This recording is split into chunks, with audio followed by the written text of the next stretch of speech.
عزیز طالب علموں، آج ایک بار پھر خوش آمدید 12ویں جماعت کے میں اردو کے پیریڈ میں۔ آج کل ہم نے آپ کو خواجہ میر درد کی غزلوں کی تشریح سمجھائی تھی۔ آج پھر ہم میر تقی میر کی کچھ غزلیات کی تشریح آپ کو سمجھائیں گے، جس میں پہلی غزل ہے: منہ تکا ہی کرے جس کا، حیرتی ہے یہ آئینہ کس کا۔ میر کہتے ہیں کہ آئینہ عالم حیرت میں ہمہ وقت ہے، جس کا منہ تکتا رہتا ہے۔ یعنی اللہ والے لوگ اس عالم کی ہر شے میں خدائی جلووں کی نور افشانی سے حیرت زدہ ہیں، نور افشانی سے حیرت زدہ ہیں۔ دوسرا شعر ہے: شام سے کچھ بجھا بجھا سا رہتا ہے، دل ہوا ہے چراغ مفلس کا۔ شاعر کہتا ہے کہ عاشق کا دل محبوب کا دیدار نہ ہونے کے سبب شام ہوتے ہی مفلس کے چراغ کی طرح، جو غریب کا چراغ ہوتا ہے اس کی طرح بجھ جاتا ہے، جس میں آغاز شب سے ہی تیل کی کمی ہوتی ہے، کیونکہ مفلس کا چراغ اس میں تیل ہی نہیں ہوتا، بہت کم تیل ہوتا ہے۔ تو اسی طرح سے عاشق کا دل محبوب کے دیدار نہ ہونے کی وجہ سے شام سے ہی بجھا بجھا رہتا ہے۔ تیسرا شعر ہے: داغ آنکھوں سے کھل رہے ہیں سب، ہاتھ دستہ ہوا ہے نرگس کا۔ میر کہتے ہیں کہ محبوب نے میرے دل کو ایسا داغدار کیا ہے کہ اس کی بے وفائی آنسو بن کر آنکھوں سے ٹپک رہی ہے۔ میں نے بھی اپنے پھول جیسے دل پر پتھر رکھ لیا ہے۔ فیض اے ابر چشم تر سے اٹھا، آج دامن وسیع ہے اس کا۔ شاعر کہتا ہے کہ اے بادلوں تم آج نہ برسو، آج محبوب کا دل اتنا کشادہ ہو گیا ہے کہ وہ میری یاد میں تڑپ رہا ہے، اور اس کی چشم سے زار و قطار آنسو ٹپک رہے ہیں، اس کے آنسو ہی کافی ہیں، تم آج نہ برسو۔ تاب کس کو جو حال میر سنے، حال ہی اور کچھ ہے مفلس کا، مجلس کا۔ حال ہی اور کچھ ہے مجلس کا۔ تو شاعر کہتا ہے کہ محبوب کی بے وفائی اور انتہائی عشق میں میر کی وہ حالت ہو گئی ہے کہ ان کا غم سننے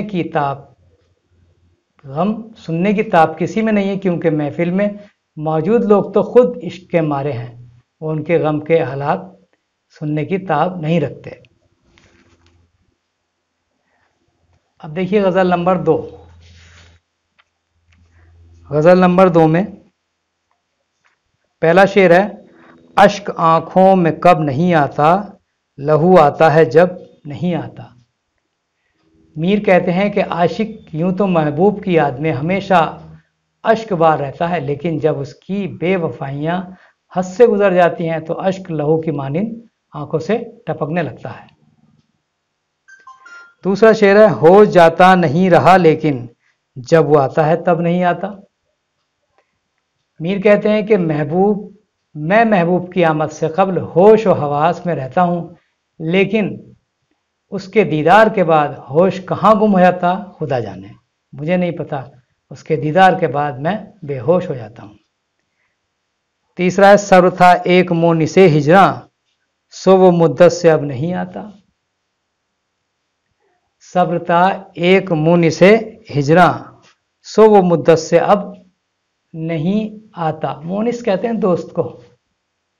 تو شاعر کہتا ہے کہ محبوب کی جدائی کی گھڑیوں میں صبر ہمارا دوست اور ہمدرد تھا، لیکن ملاقات کو لے کر اضطراب اتنا بڑھ چکا ہے کہ اب صبر نے بھی ہم سے دامن چھڑا لیا ہے۔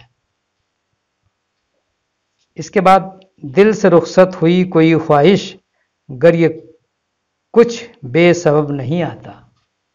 میر کہتے ہیں کہ ہماری آنکھیں بے وجہ ہی اشک بار نہیں ہوتی، بے وجہ ہی آنسو نہیں آتے، ایسا محسوس ہوتا ہے جیسے محبوب ہم سے جدا ہونے کو ہے۔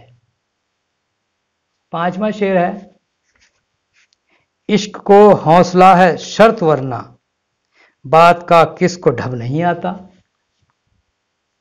شاعر کہتا ہے کہ معشوق کو لے کر عاشق اپنے دل کے ہاتھوں قید تو ہو کر رہ جاتا ہے، مگر حوصلہ ہوتے ہوئے بھی اس سے محبت کا اظہار نہیں کر پاتا۔ ڈھب کا مطلب اس سے کہنا نہیں آتا، اس سے طریقہ نہیں آتا۔ اس کے بعد ہے، جی میں کیا کیا ہے اپنے اے ہمدم پر سخن تابا لب نہیں آتا۔ میر کہتے ہیں کہ یوں تو دل میں ایک ولولہ پیدا ہوتا ہے کہ محبوب سے اظہار محبت کے علاوہ کچھ بھی کہے، مگر ہونٹ سل جاتے ہیں اور اظہار کے نام پر ایک لفظ بھی منہ سے نہیں نکلتا۔ تیسری غزل ہے، بے کلی بے خودی کچھ آج نہیں، بے کلی بے خودی کچھ آج نہیں، ایک مدت سے وہ مزاج نہیں۔ میر کہتے ہیں کہ محبوب کے عشق میں ہم اس قدر غرق ہو چکے ہیں کہ ہمیں پہلے جیسا سکون میسر نہیں ہے۔ درد اگر یہ ہے تو مجھے بس ہے، اب دوا کی کچھ احتیاج نہیں۔ احتیاج کہتے ہیں حاجت کو، ضرورت کو۔ تو میر کہتے ہیں کہ غم جدائی میں ہی اگر عشق کا حاصل ہے تو میرے لیے صرف یہی درد کافی ہے، اب مجھے کسی اور دوا کی ضرورت نہیں ہے۔ تیسرا شعر، ہم نے اپنی سی بہت کی لیکن مرض عشق کا علاج نہیں۔ شاعر کہتا ہے کہ ہم نے ساری تدابیر اختیار کر کے دیکھ لیں، لیکن محبوب نے ہم سے جو بے وفائی کی ہے، وہ جو درد غم دیا ہے، اس کا علاج آسان نہیں ہے۔ چوتھا شعر، نالا میرا اگر سبب، چوتھا شعر ہے، شہر خوبی کو خوب دیکھا میر، جن سے دل کا کہیں رواج نہیں۔ میر کہتے ہیں کہ میں نے سارے شہر کو کھنگال ڈالا، مگر اس شہر میں دل دینے کا چلن کہیں بھی کہیں بھی دکھائی نہیں دیا۔ آج کے اس پیریڈ میں بس اتنا ہی، کل کچھ اور غزلیات کے ساتھ ایک بار پھر حاضر ہوں گے۔ خدا حافظ۔